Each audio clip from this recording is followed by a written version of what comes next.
Primetime local news, serving the Lakeland and Midwest regions. Good evening and thanks for joining us. The verdict is in for Derek Chauvin, guilty on all 3 charges. Chauvin was charged with second-degree murder, third-degree murder, and second-degree manslaughter in the death of George Floyd. Sentencing will take place in 8 weeks. We will have more tomorrow on Primetime Local News. There are 249 new cases of COVID-19 in Saskatchewan.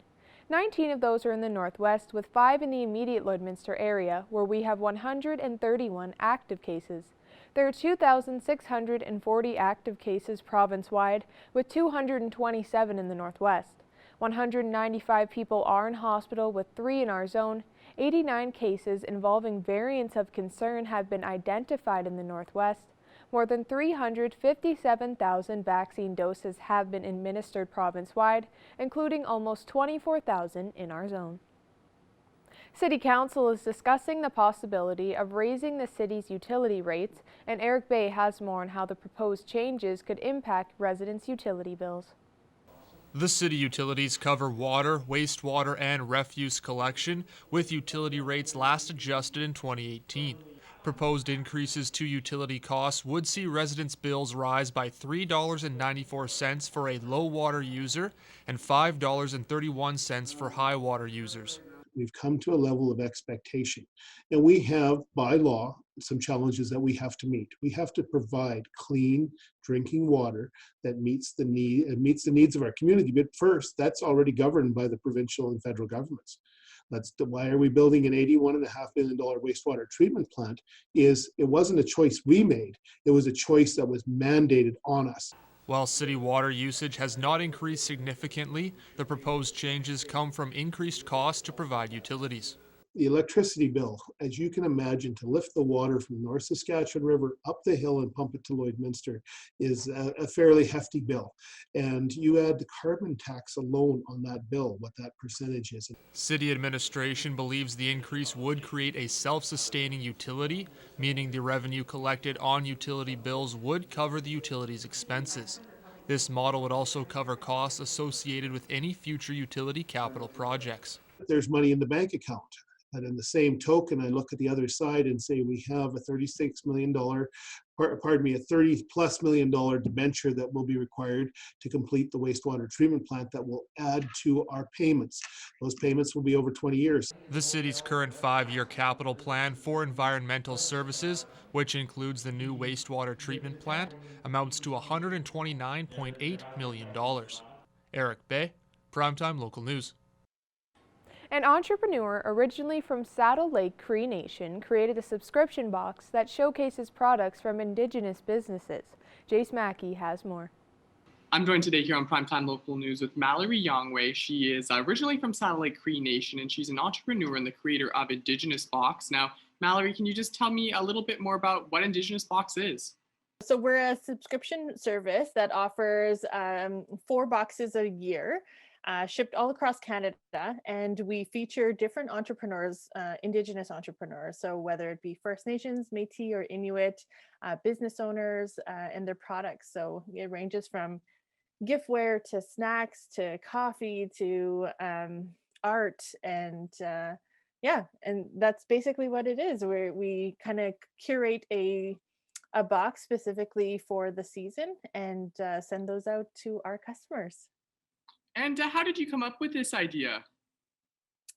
Well, I'm a huge supporter of Indigenous-owned businesses myself. I'm an Indigenous woman, and I've always, had a heart for the Indigenous entrepreneurs who are out there just hustling and working hard to participate in commerce in whatever form they choose.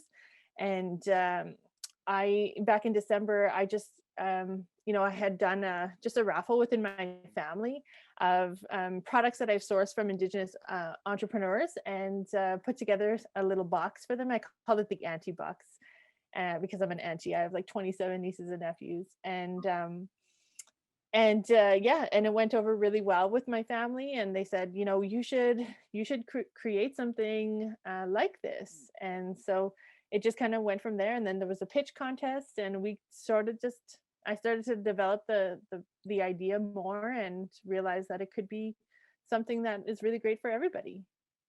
And when it comes to these items that you're getting in the box, how do you get them, and kind of how do you reach out to people? Are people reaching out to you, or is it kind of both ways?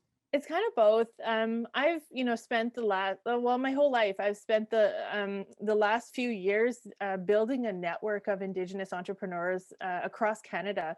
And I just reached out to them initially when I had built a prototype with their business product in our box. And everybody loved the idea. They thought it was really great and they wanted to be a part of it. So we we made sure that we bought directly from them ahead of selling the boxes, because I didn't want to pre-sell anything. I wanted to make sure I had the product, that we had the boxes, that we knew what it looked like, so that we could market it exactly how we wanted to. And in us buying from them, it supported them, and in turn supported us.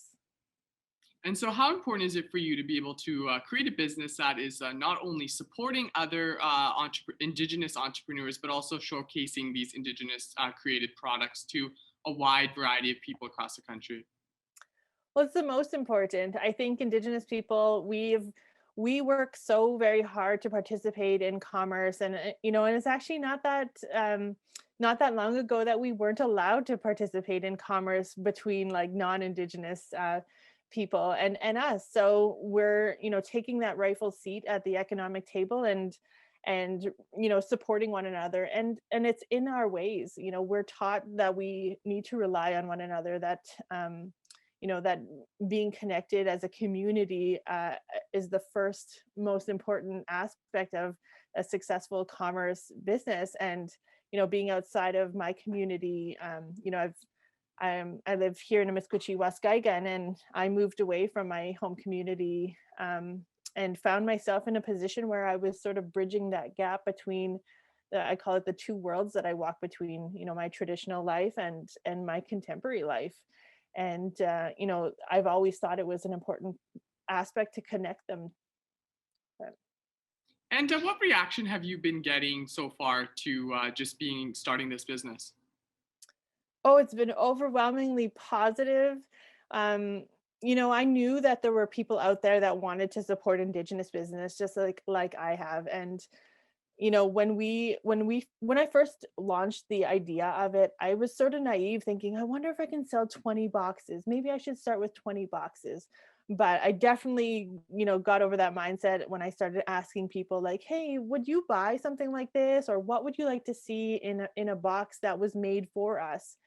And I built it around, Indigenous women and Indigenous people being able to see themselves in this product. And I wanted them to feel like VIPs when they got it. And I think that it's been successful. And a lot of people really believe in the vision that I have to support one another, and to help get us through this pandemic by, offering these great products and just feeling special, and the good energy that it brings to people. And I think that that's been really well received.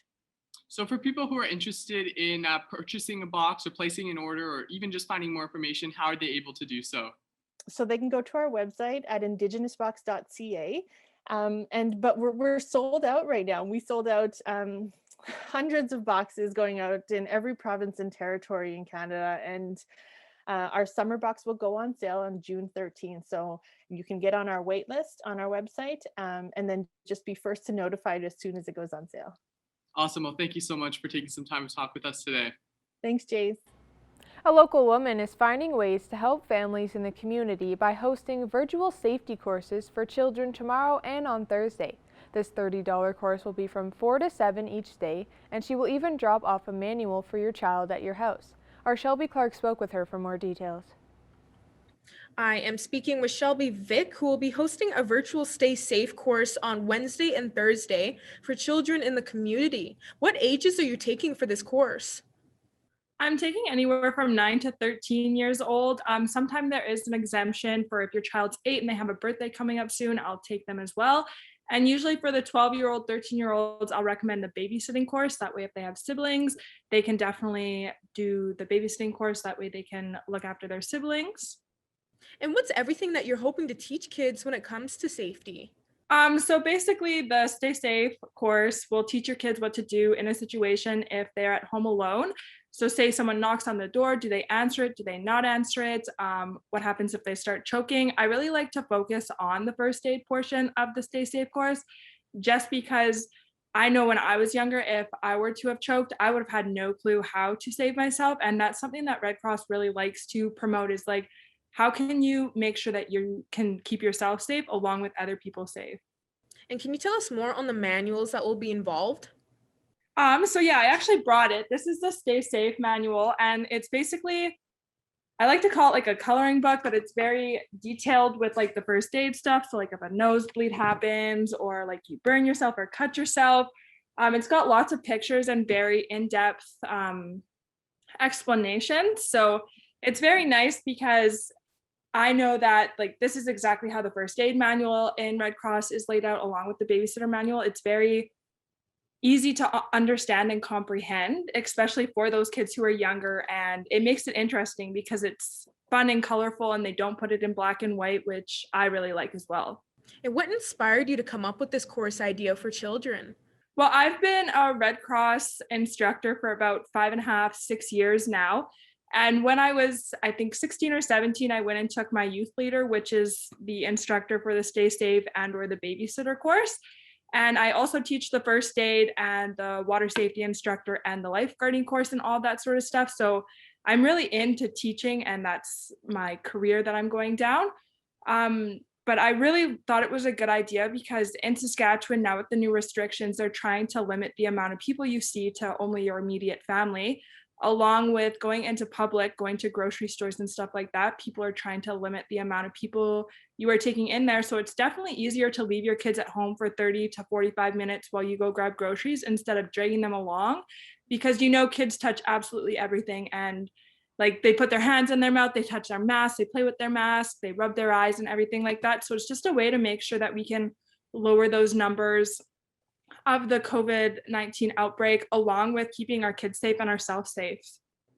Now, I've seen you've had lots of interactions about this course online. How many are allowed in each course? So I'm only taking 10 right now because it's via Zoom. And I feel like if you try to do 25 kids on Zoom at once, it would kind of get a little hectic. And I want it to be a healthy and fun learning environment for everyone. So I'm only taking 10 right now, but I'm currently ordering more supplies so that I'm able to offer it more often. So I want to try and run it maybe once every 2 weeks, once every week, depending on how many people I have interested. I had a lot of interest in a babysitter course as well. So that's obviously something that I'll look into hosting virtually as well. And since being filled up, do you plan to have more courses in the future after this week? Yeah, absolutely. Just I had a lot of parents, like a lot of my sister's friends, they're nurses at the hospital. They're like, oh, I want my kids in, let her message me and all that sort of stuff. So I think it's very good for the community because it is something that's needed to be done because I mean, a lot of kids wouldn't have any clue what to do if they ever choked or if they cut themselves or if a stranger knocked on the door. I know if someone knocked on my door right now, I'd go and answer it. And that's something that we're trying to avoid, especially with like the crime and everything that's happening in Lloydminster right now. And how does it feel to see how many people in the community are wanting their kids to be a part of your course? It's definitely it makes me feel good about myself and it makes me feel like parents are being very proactive. They're trying to do what they can to keep their kids safe at home. So it's definitely good in a sense because it gives me something to do because now I'm off school, I'm not working. I can't teach my swimming lessons just due to the restrictions right now. So it's just something for me to do and it's something for me to pass my knowledge on to other kids and to help kids stay safe within the community. And for people wondering that don't know yet, how much is this course and how long will it be? So it depends. If you do it in one sitting, it'll take 6 hours. And if you do it in two sittings, it'll be 2 3 hour sittings. And then it's $30 and that'll include your manual, which I will Lysol down and I'll put in a Ziploc bag and drop off on your doorstep. I actually did that yesterday. I dropped off a few manuals at some people's houses. And it's a good way to get the word out about Red Cross and what they promote and everything. So yeah. And is there anything else you'd like to add for people to know about concerning this safety course? Not really. just think it's very self-explanatory and it's something that kids should do. And I'm really proud of all the parents in Lloydminster who are getting their kids into this, because it'll definitely help limit the amount of people that you're seeing, along with keeping your kids safe when they're at home alone and making you feel more confident as a parent when you leave them alone. Great. Well, thank you so much for joining me today, Shelby. Yeah, no problem. Now our Connor Chan will take a first look at your weather forecast.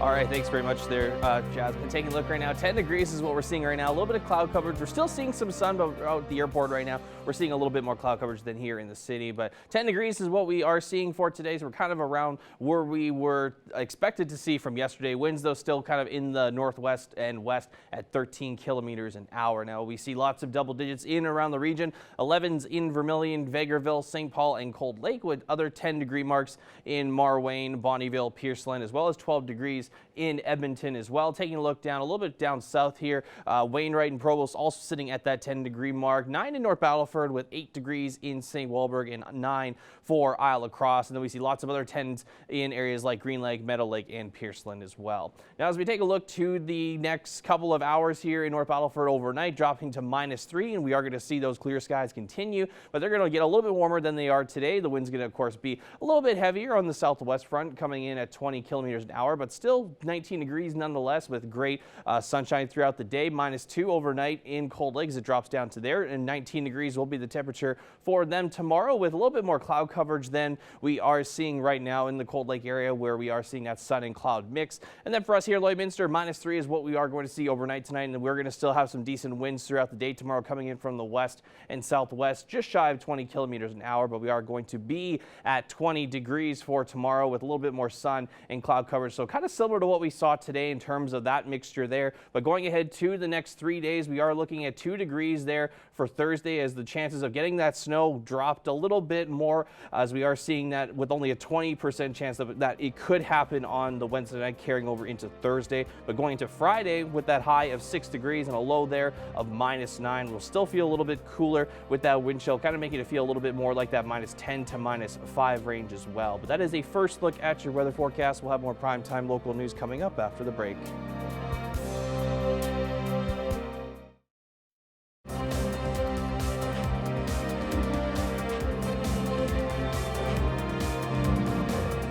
Welcome back.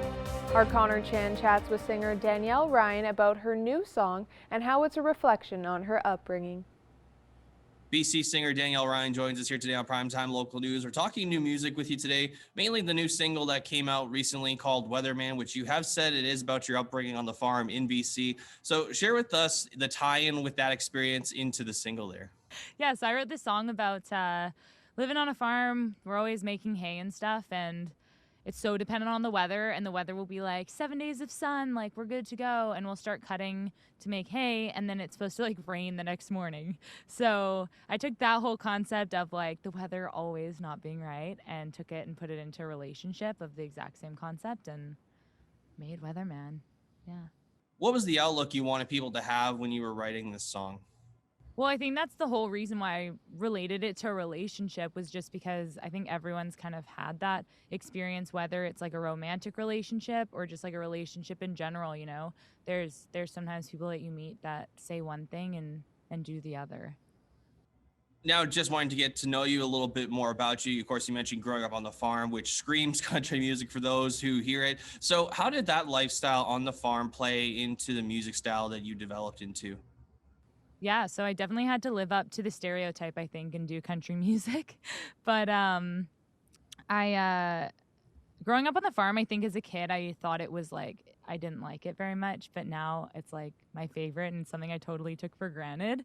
But yeah, it's definitely a huge part of me and has taught me a lot about hard work, and I've used that in my day-to-day, and it's taught a lot about me. You know, generating music in a pandemic is pretty tough for many musicians. How have things been for you dealing with it and creating the new music, as well as the excitement of potentially getting to go to live events again, you know, whether you're doing concerts or award shows? Yeah, I mean, to be honest, it's worked a little bit in my favor. Like, I usually work full time and I lost my job because of the whole thing, and I got to do what I always wanted to do, which is like make music and focus on that. And I do a lot of, if not all of my writing with my brother, and he lives down the street. So, did a lot of writing with him and stuff and got to kind of keep doing what I wanted to do. To go there and like just see people, I think would be the best. Like, haven't seen people or gotten to hang out with people and be super social lately. So, I mean, to get to go do that would be awesome in itself. Danielle, I really appreciate your time. Thank you very much for joining us today. The new single Weatherman is out now, as well as the rest of Danielle's music. You can go check it out wherever you get your music from. Danielle, thank you so much. Now here are your stock market prices for today.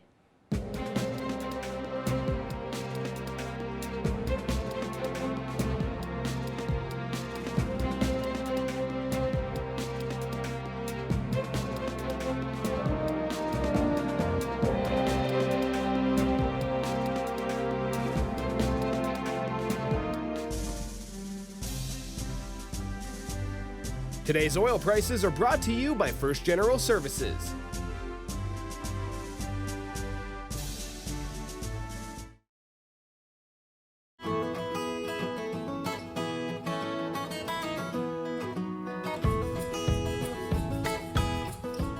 Welcome back to Pet Project, everyone. I'm joined once again with Becca Lawrence, the Community Outreach Manager for the Lloydminster and District SPCA. How are you doing this week, Becca? I'm doing really good. How are you? We're doing good, thank you. And I see we got ourselves another feline to show off this week. Who's this cute little guy? Yeah, this handsome dude here is Romney. So he's probably been in our care for about a couple months now. And yeah, he just kind of gets overlooked a little bit. He's just kind of a big lazy guy that sleeps all the time. So sometimes he's inside of his cat tree or hanging out sleeping here, and he doesn't really wake up for people to come pet him. So we figured we'd showcase him today. That's fair. So maybe if somebody out there is looking for a cat, a little on the calmer side, maybe, maybe you got a dog or something and you don't want too much excitement, perhaps Romney would be a great fit for you. He looks like he's got lovely colors there, I will say. Yeah, he's got a cool markings on his nose, a little white marking on his nose. But yeah, I mean, he loves his head scratches the most, I think, but, and he gets a little bit playful here and there, but for the most part, I think he'd do really well in a home with like older children to adult kind of thing. Someone he can just hang out with on the couch. Beautiful. Well, that's wonderful. And how are you guys doing for general numbers right now, Becca, as far as cats and dogs go? Are you guys kind of, are you looking a little full these days, or how are things going?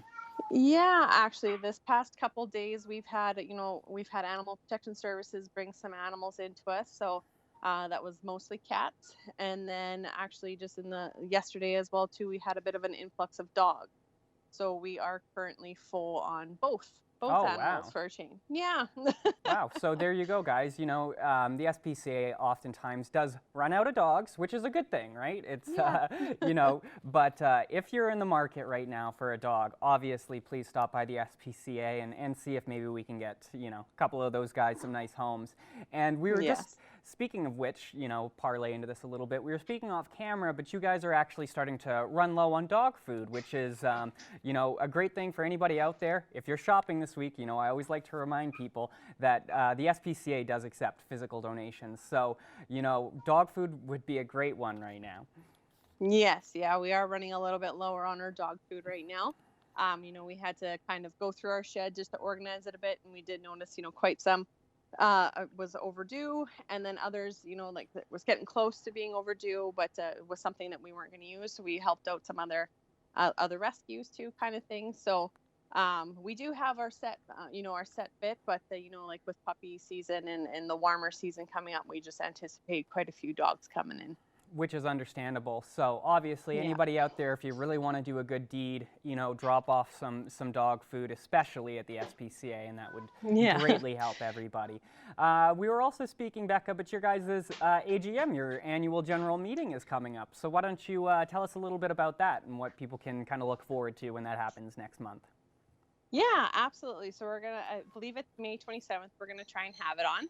And then, so we're sending out a big invite, right? Like today we're hooking up a lot of people and hopefully to see quite a few more this year on our Zoom meeting, see them that way. And yeah, just looking to get the community's input and things like that for it. And yeah, just like every year, you know, if you want to have a say, you can become a member and you can have that vote. So if that's something that you're interested in, I mean, you can definitely, you know, give us a call, or you can email our executive director, Danica Bodnerchuk, at executive director@lloydminstersbc.com. Beautiful. There you go, guys. So if you want to check in, definitely do that. Wonderful. And just real quick before we're all done for the day here, Becca, but we were speaking about volunteers, and we've been talking about that for the last couple of weeks here. And I understand you guys have gotten quite a few responses. Is that correct? Yeah. Like every day I have at least 2 or 3 in my inbox. So that's really great. And I'm trying to keep up with all of them and send them all the information and yeah, hopefully get all of our new volunteers in here as soon as I can. Wonderful. So anybody out there, if you want to, it's not too late. You certainly can. Yeah. SPCA is always looking for volunteers. And worst case scenario, I guess, if you guys have too many volunteers, maybe you just got to wait a week or two. Which is totally fine. But unfortunately, that's all the time we have for this week. I really want to thank you for speaking with us, Becca. And I know Romney ran off. He looked like he had some business to attend to, but that's okay. Definitely pass along to Romney that I appreciate him taking time out of his busy day to speak with the public. So thank you guys so much for stopping in, and we will chat with you next week. See you next week. Thank you. Manage your waste and recyclables with Quick Pick Waste Disposal. 100% locally owned and proud to serve and support the communities we call home. Quick Pick, the convenient solution to avoid pollution.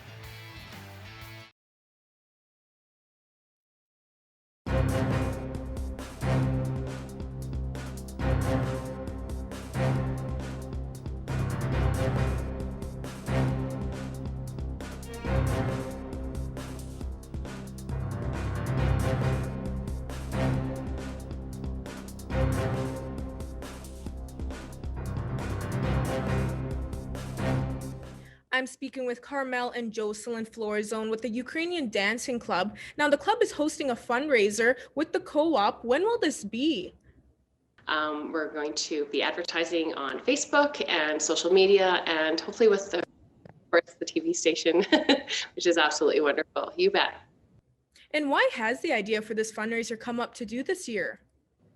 It's been a very challenging year for, I think, a lot of clubs in general, just to, of course, have the children dance or even facilitate being groups due to COVID.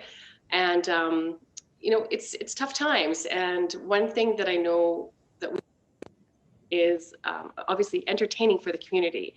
So a couple of big events that we do is Dancing on the Border, where we have many surrounding clubs and areas in different provinces join us, and it's like a festival where there's awards and medals given out. And then traditionally, we also do what's called the Ukrainian New Year's in Malanka. We were able to attain that this year, and it's actually Jocelyn's last year of dancing. So it was something really missed greatly, especially in our family. Yeah. So then the club came up with this wonderful idea about making a curated Ukrainian box, which has a little bit of taste. So that's how the idea came up, and it's just to kind of celebrate and share some of our cultural food with the community in and with the co-op supporting us. So it's amazing. And how come the club has decided to partner up with the co-op for this?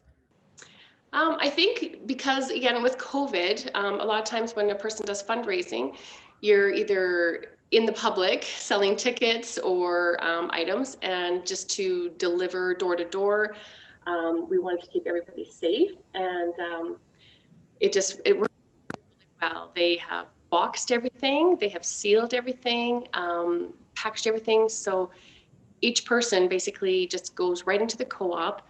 The freezer is at the in front of the meat department, and the boxes are there for you to pick up. And I actually have one here if you'd like to see it. Yes, we'd love to see that. I was just going to ask, what's everything inside of these boxes that residents can expect? Absolutely. I'll just open it up here. So the box is going to look like this. Okay. And then it's sealed. And then when you open it up, there's an amazing little selection of our Ukrainian dinner put all together for you. So there's 2 rings of kubasa. There is, of course, pierogies. You can't have a Ukrainian dinner without pierogies. There is cabbage rolls. And there's also a tray of crepe, which is the traditional crepes. So that's a lovely little meal. And then you can partner that with a couple of other selections from the co-op. You can add some fresh bread. We have a wonderful bakery. Our family actually makes these little kolaches, and then pair that up with your meal and with a little bit of homemade butter. There's a little butter lamb, and you can, decorate with some eggs, or even some deviled eggs, which is a wonderful addition. And how much of the proceeds will be going towards the Ukrainian Dancing Club from each purchase of each box? Each box will be gifted $12. So that's a super, super wonderful gift for us. Absolutely. And for people wondering, where can they pick up these boxes? Just right at the co-op store, they'll be available. Yeah, you bet. Just if for some reason we are sell out, it's a wonderful little package deal. So if for some reason there's none in the freezer, just ask Scott at the meat department. And is there anything else you'd like to add for people to know concerning this fundraiser? We just really appreciate your help. We're actually up to almost being 50 years in the community of Lloydminster. So I believe we're year 47. So we're only 3 years away, and I would love to continue the culture, to continue the dancing in Lloydminster, and to just keep that alive, because I feel it's so important. As my grandparents or my Baba and Guido have gone. My mom passed on some traditions, and I truly want to pass those on, of course, to my children and hopefully to my grandchildren. So. Perfect. Well, thank you both so much for joining me today. You're very welcome. We look forward to serving our community, you bet. Thank you for joining us on Primetime Local News. Have a great night.